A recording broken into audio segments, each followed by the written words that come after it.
Kamusta mga kaibigan? Halina at ating pakinggan ang isang kwento na magbibigay sa atin ng inspirasyon, saya at kilig. Pero kung bago ka pa lang sa aking channel, pakiclick ang subscribe button pati na rin ang bell icon para lagi kang updated sa parating pa na upload. Kahit maraming tao sa paligid ko, ay parang ang tahimik pa rin ng mundo ko. Kahit panay ang tapik nila sa balikat ko, ay parang hindi ko man lang yun nararamdaman. Tumitingin at umaalis pero parang hindi ko nakikita. Hindi ko makuhang kausapin sila ng maayos. Nakaupo ako sa puting plastic na upuan sa harap ng kabaong ni Lola. I stared at her picture. She was smiling. Kahit namugto na ang mga mata ko, ay may lumabas pa ring luha mula sa akin. Hindi na ata mauubos ang luha ko, kahit mahapdi na ito at masakit sa ulo. Ate Ara, unti-unting nilingon ko si Ryan sa tabi ko. Kagigising lang niya dahil alam kong puyat din siya. Ito na ang pangatlong gabi ng burol ni Lola at walang patid ang pakikiramay ng mga kapitbahay at malalapit na kaibigan ng lola ko. But I felt so lifeless. Nagugutom ka na ba? Kumain ka na. Dito muna ako. Pinilit kong ngumiti at pinunasan ang lumandas na luha sa pisngi ko. Tinitigan niya ako at saka yumakap sa akin. Maya-maya pa ay naramdaman ko ang pamamasa ng damit ko. He's silently crying. Hinagod ko ang kanyang likuran. Huwag kang umiyak, Ryan. Ayaw na ayaw ni Lola na umiiyak tayo. Malulungkot yun. Tahan na. Pagbibigay lakas ko sa kanya. Ara, Ryan, kumain na muna kayo sa loob. Nasa tabi ko na pala si Ami. Hindi ko alam kung saan na kami pupulutin kung wala sa tabi namin ang mag-asawang Nitoy at Ami. Nag-leave pa si Nitoy sa trabaho niya para matulungan kami. Silang dalawa na lang ang halos nag-aasikaso ng kakailanganin. Mula sa ospital hanggang sa maiuwi dito ang lola.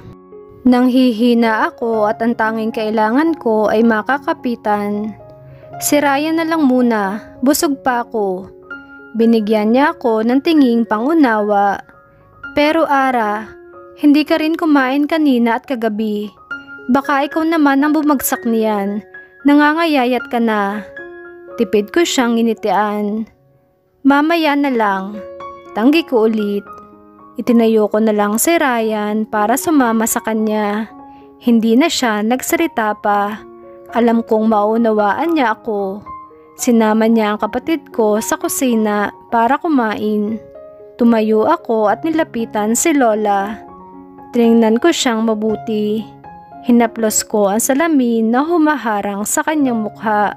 Bumigkis na naman ang sakit sa aking lalamunan. Pero naisip ko, siguro ngayon hindi na siya nahihirapan.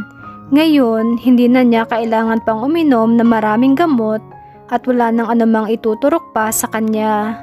Mapayapa na siya at pinapanood na kami mula sa itaas. Lola, mahal na mahal kita. Sorry po kung hindi ko po kayo naalagaang mabuti. Huwag po kayong mag-alala. Aalagaan ko po si Ryan at pagtatapusin sa pag-aaral.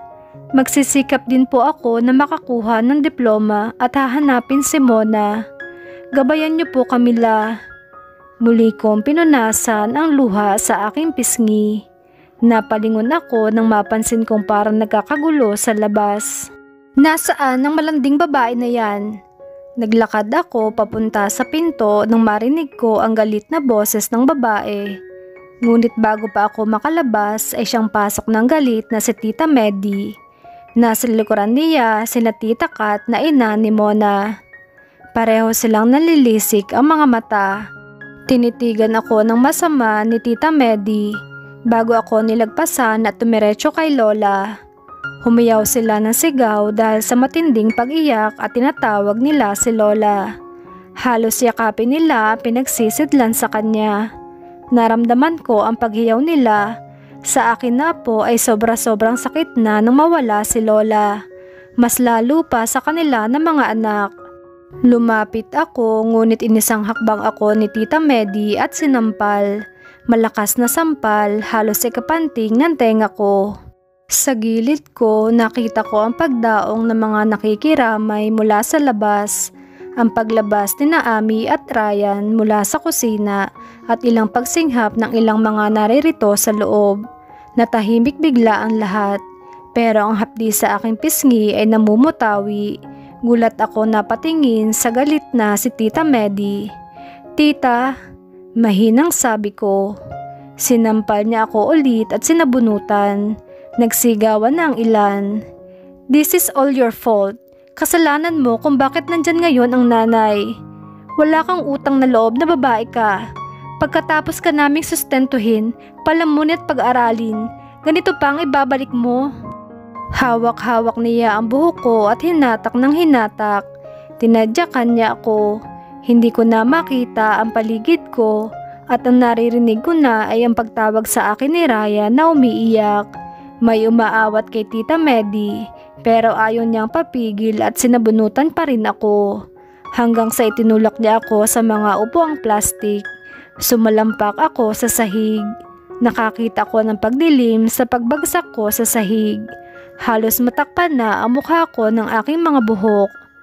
Nasaktan ako, hindi lang pisikal.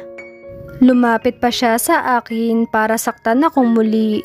Pero inawat at hinarang siya ni Nitoy. "Ma'am, tama na po. Nasasaktan na po si Ara. Igalang naman po natin ang burol ni Lola Feli." Banayad na sabi ni Nitoy. Sa gilid ng aking mata, nakita kong tinulak papasok sa kwarto ni Ami ang umiiyak na si Ryan. Hindi ako makakilos. Wala akong magawa. Umagos na lang ang mga luha ko.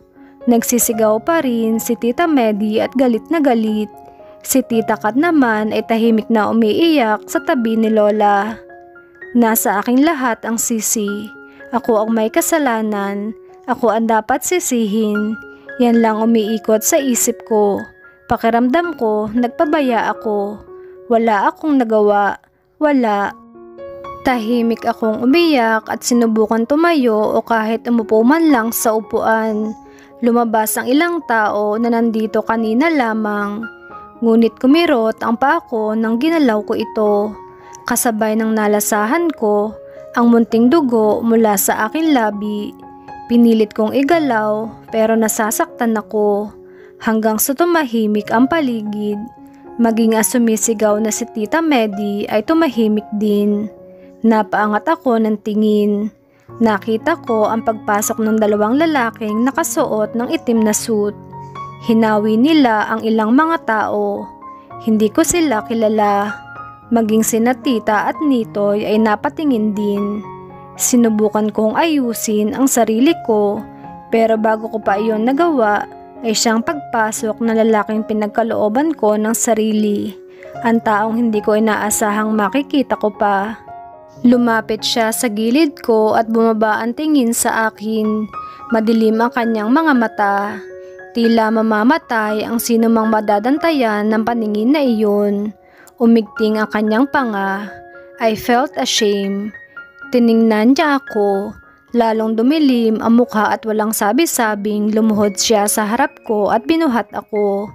Dahil sa gulat at sa nararamdaman kong sakit, ay napakapit na lang ako sa kanyang leeg upang kumuha ng suporta. Hindi siya nagsasalita. Pakiramdam ko, galit na naman siya. Mas galit ngayon kaysa nung huli naming pagkikita. Nang tumayo siya, ay hindi nakaligtas sa paningin ko ang masamang tapon niya ng tingin sa mga tita ko. Nagulat ako, pero si Tita Medi ay napangangalang. Si Tita Kat ay natulala. Maging si Nitoy ay napanood na lamang. Ang pagdating at pagbuhat sa akin ni Joseph ay nagdulot ng katahimikan sa lahat. Sa isang huling tingin niya kay tita ay sobrang talim. Nakakatakot. Inilibas niya ako. Sumunod sa likuran niya ang dalawang lalaking kasama niya. Maging sa labas ay nakatanaw din ang mga tao. Pero si Joseph tahimik lang at diretso ang tingin. Pinagbukas kami ng pinto ng lalaking kasama at dahan-dahan ako nilapag sa loob. Inalalayan niya akong mabuti. Nasa likuran kami at nasa harap ang dalawang lalaki kanina. Ospital tayo, utos niya. Ngunit hindi nakaligtas sa pandinig ko ang pagmumura niya. Mahina pero mariin at galit na galit. Dinala niya ako sa isang pribadong ospital. Agad akong inasikaso ng mga nurse at doktora. Nakahiga ako sa kama sa ER at ginagamot ang sugat ko sa labi. Hindi na ako nasurpresa nang makita ko ang galos sa braso. Ang sabi ng doktor ay na-sprain ako sa kanang paa. Pero salamat sa Diyos at hindi naman yon malala at makakauwi rin ako agad. All the time na kinakausap ako ng doktora ay nakamasid lang sa akin si Joseph. Umaalis lang siya pag may kailangan permahan at nung magbabayad. Alam kong mahal dito sa ospital na to, kaya sa sweldo ko, babayaran ko siya kahit paunti-unti. Hindi niya ako kinakausap hanggang sa bumalik na kami sa sasakyan. Ang tansya ko ay hating gabi na. Malamang maraming gawain sa bahay at inaalala ko sina Nitoy at Ami. Naiwan sila pati ang kapatid ko. Nakatunghay lang ako sa bintana nang marinig kong may kausap si Joseph sa phone niya. Hello Nitoy, this is Joseph. Oo, gusto ko sana dalhin mo si Ryan sa address na iti-text ko sa'yo. Yes, she's with me. Ako munang bahala. Maraming salamat. Agad ko siyang nilingon. Hindi mo ba ako ihahatid sa bahay? No, sagot niya nang hindi lumilingon sa akin. Seryoso ang mukha. Hindi pwede. Kailangan kong umuwi. Kailangan ako ng kapatid ko. Kaya nga, kukunin ko rin si Ryan. You'll be with him, don't worry, he said with finality. Si Lola, bukas na ang libing niya. Nabasag na naman ang boses ko. Unang sambit ko pa lang ng pangalan niya ay rumagasana at naninikip na ang dibdib ko sa kirot. Hindi ka pwedeng bumalik doon dahil nandun pa ang mga tita mo. Nitoy informed me that they will stay there for I don't know yet how long. Pero I assure you, makakapunta ka sa libing bukas. Hindi na ako nakasagot pa. Yung tingin at boses niya ay sapat na para maubusan ako ng maisasagot. Intimidating. He has that aura na mapapaurong ka pag nakita mo siyang papasalubong sa'yo. His stares were like a fire and his baritone voice was like a bomb. Nakilala ko agad ang lugar na pinagdalhan niya sa akin. The place where we made our first night. Ngumingiwi ako sa paglalakad pa lamang. He walked a little too fast at malalaki pa ang hakbang niya. Papalabas sa elevator nang bigla niya akong hinawakan sa siko. Hindi ko siya maayos na mailakad ang isang paa ko, pero hindi ko ini-expect na hawakan niya ako ulit. Pumasok kami sa kwarto at inalalayan ako hanggang makaupo sa gilid ng kama. Tumayo siya sa harapan ko. I look at him. Kung may kailangan ka pa, sabihin mo lang sa akin. Nasa kabilang kwarto lang ako. Mamaya, nandito na si Ryan. Get rest. Aniya. Salamat. Ilang saglit niya lang akong tiningnan at saka tumalikod at lumabas. Tinitigan ko ang pintong nilabasan niya. Hindi na tulad ng dati. Malamig na siya at nakakatakot. Baka hindi mo na malaman na mahal kita. Bulong ko sa sarili. Namalagi lang ako sa kwarto at hindi siya nilabas. Wala naman akong kailangan hanggang sa dumating na si Ryan. Hinatid sila ni Nitoy at Ami. Ang sabi pa nila ay pinagbawalan daw ako na bumalik sa bahay at hanggang libing bukas. Hindi ko alam kung paano niya gagawin. Pero sa tingin ko'y kumpiyansa naman siya.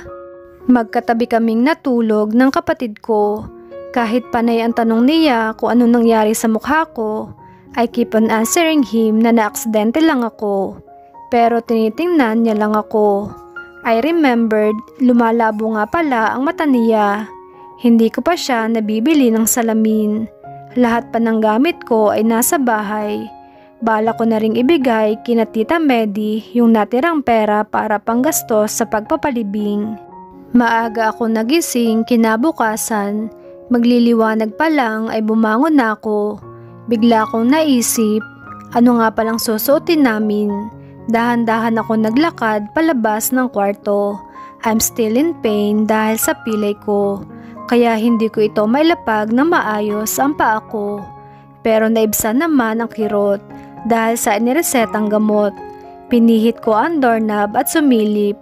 Wala akong nakitang tao sa labas. Nilakihan ko pa ang bukas ng pinto at tuluyang lumabas. Dahil sa wala siya sa sala ay pumunta ako sa kusina. Gagawa ako ng pang-almusal ni Ryan at kay Joseph na rin. Siguro naman ay okay lang ang mangelam doon. Pero pagpasok sa maganda niyang kusina ay nakita ko na agad ang laman ng lamesa. May nakahain na doon 2 plato, mga baso at mga kubyertos at may malalaking lalagyan na may takip. Pati na rin ang maliit na basket ng tinapay ay nandoon na rin. Siya kaya ang naghain at nagluto. Wala ring tao sa kusina kaya naman bumalik ulit ako sa sala. Kinakabahan ako kung kaya ko ba siyang puntahan at kausapin. Sariwa pa sa utak at puso ko ang namagitan sa amin. Hindi lang yon simpleng bagay. Tapos ngayon, nasa poder niya kami ng kapatid ko. Nag-ipon ako ng lakas at naglakad papunta sa kwarto niya. Pero bago pa ako makahakbang ay tumunog naman ng elevator. As if on cue, hinintay ko kung sino ang lalabas. But I was halted when I saw his serious face out of the lift. Hindi siya nagulat nang nakita niya ako. Unlike me, as usual, he was wearing a gray suit paired with the white polo underneath. He's not wearing a tie. Naglakad siya papalapit sa akin. You're awake, early, as expected. He's on his cold tone again. Bumaba ang tingin ko sa mga nilagay niyang malalaking paper bag sa itim na sofa. Have you eaten? Si Ryan. I composed myself and cleared my throat. Tulog pa si Ryan. Tiningnan niya ako na nakakunot ang noo. Pero kumalabog ang dibdib ko nang pasadahan niya ako ng tingin. Nakakakuryente at nakakakaba. I'm still wearing my jeans and simple shirt. Here's your clothes. Mamaya, sasamahan ko kayo sa sementeryo kung gusto mo. Kumain na tayo. Gusto ko sanang tumanggi tungkol sa pagkain dahil parang hindi ako komportableng kasabay siya. At bago pa ako makapagpasalamat sa damit ay umalis na lang basta papunta sa kusina. Parang ang gusto niya lang ang palaging masusunod. Bumuntong hininga na lang ako at pinuntahan si Ryan. Kaya lang tulog pa siya. Maaga pa naman at dahil alam kong pagod siya at puyat, kaya hinayaan ko na lang.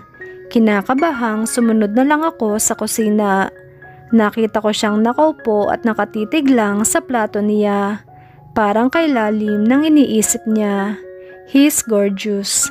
Bagay na bagay sa kanya ang corporate look. He's like a king, a dominant king, and his defined face. Halos hindi na ako kumukurap na nakatunghay sa kanya. Hindi ka pa ba uupo? Muntik na akong mapaigtad nang marinig ko ang bigla niyang pagsasalita. Saka lang umangat ang tingin niya sa akin. Kanina pa ba niya alam na nandito ako? Kulang ang maupos ako sa kinatatayuan ko. Ramdam ko ang pag-init na magkabila kong mga pisngi. Are you done examining me? Kumalabog ang dibdib ko. Huling-huli ako doon at wala akong maapuhap na sagot. Kumain na tayo, aniya. Pagkatapos ay nagsimula na siyang magsandok. Lumakad na lang ako papalapit sa kanya at naupo. Tahimik lang siya na kumain. Mas okay pa ata ang pakiramdam kung sibil siya. Kaya tumahimik na lang din ako. Nagpresenta ako sa paghuhugas ng pinagkainan namin. Hindi naman siya kumibo at umalis na lang. O parang walang pakialam. Nagligpit ako at naghugas.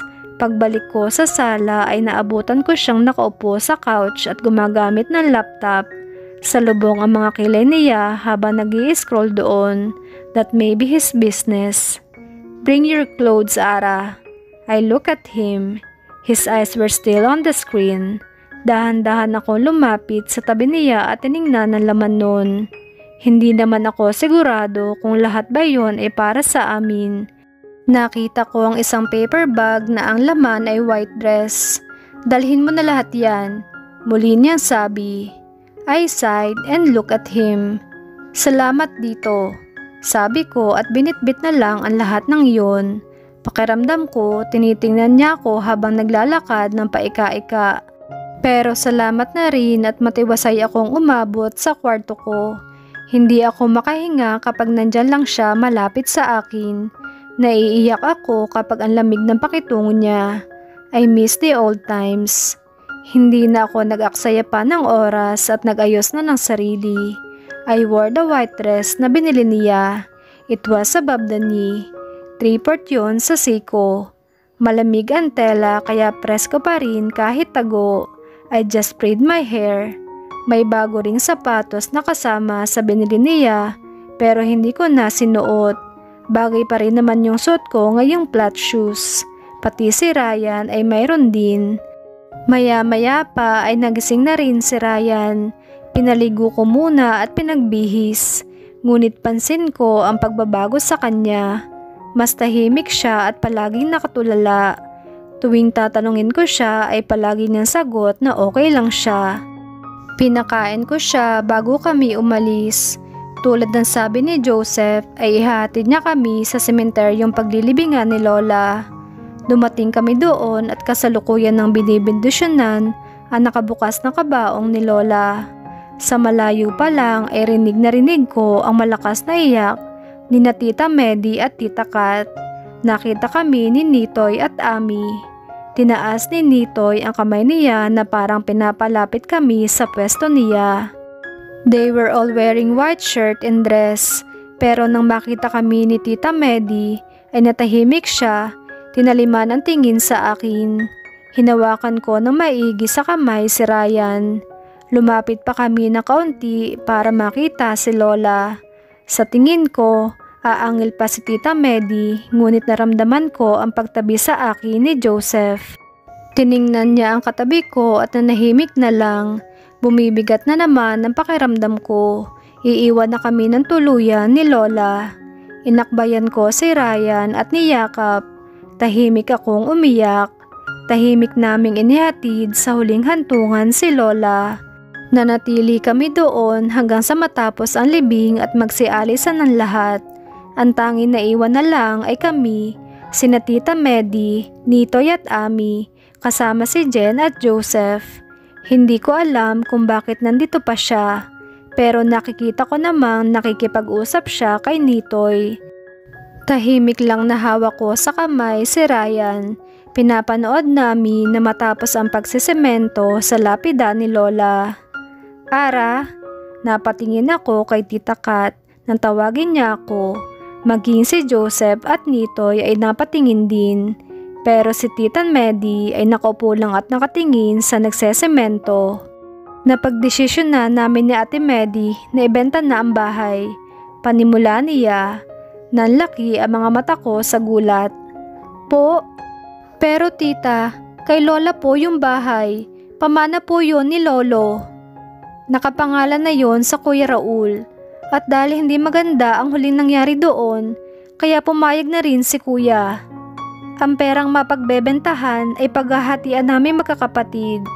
Kaya gusto naming kuhanin mo doon ang mga damit ninyo magkapatid at wala na kayong karapatan pa na tumira doon. Pero tita, wala na kaming mapupuntahan ni Ryan. Kayo na lang ang pamilya namin. Sana, inisip mo yan noon. E di sana, wala dito ngayon si nanay. Biglang sabi ni Tita Medi. Inuuna kasi ang kalandian bago ang alagaan ng nanay. Nanginginig ang labi ko at naiiyak na naman ako. Babaliwalain ko ang masasakit niyang salita para sa masisilungan naming magkapatid. Dahil kung mawawala ang bahay sa amin, saan na lang kami titira? Tita, nakikiusap po ako. Wala po kaming matitirhan ni Ryan. Huwag niyo na pong ibenta ang bahay. Kung gusto niyo po, magbabayad na lang po ako sa inyo. Babayaran ko po buwan-buwan, ipapadala ko po sa inyo. Huwag lang pong mawala ang bahay. Mahalaga po yun kay Lola. Biglang tumayo si Tita Medi. Ang gusto namin, umalis ka na. At wag mo nang ipapakita yung mukha mo. Nanggigigil siya at parang gusto na naman akong saktan. Napalakas ang boses niya, kaya maging yung mga tao sa sementeryo ay napapatingin sa amin. Ate, tama na yan, tara na. Inakbayan ni Tita Kat si Tita Medi. Inakay niya papaalis si Tita, pero matalim pa rin ang tingin sa akin. Dahil sa'yo, kaya nagrebelde si Mona. Pinanood ko silang may mabigat sa dibdib. Pinirapiraso nila ang buong pagkatao ko sa harap ng ibang tao, sa harap ni Nitoy at Ami, sa harap ng kapatid ko at sa harap ni Joseph. Lahat ng pinangarap ko sa amin ni na Lola at Ryan, lahat gumuho, bagsak na bagsak. Pati ngayon natitirhan namin ay wala na rin. I felt heaven and earth move and I was left hanging. Ano nang gagawin ko? Naramdaman ko ang paghigpit ng kapit sa akin ni Ryan. Ate, gabi na ba? Bakit ang dilim-dilim? Wala akong makita. Paano na ang magkapatid na sina Ara at Ryan? Saan na sila pupulutin ngayong wala na silang matitirhan? Sabay-sabay nating alamin sa susunod na kabanata ng ating kwento. Maraming salamat!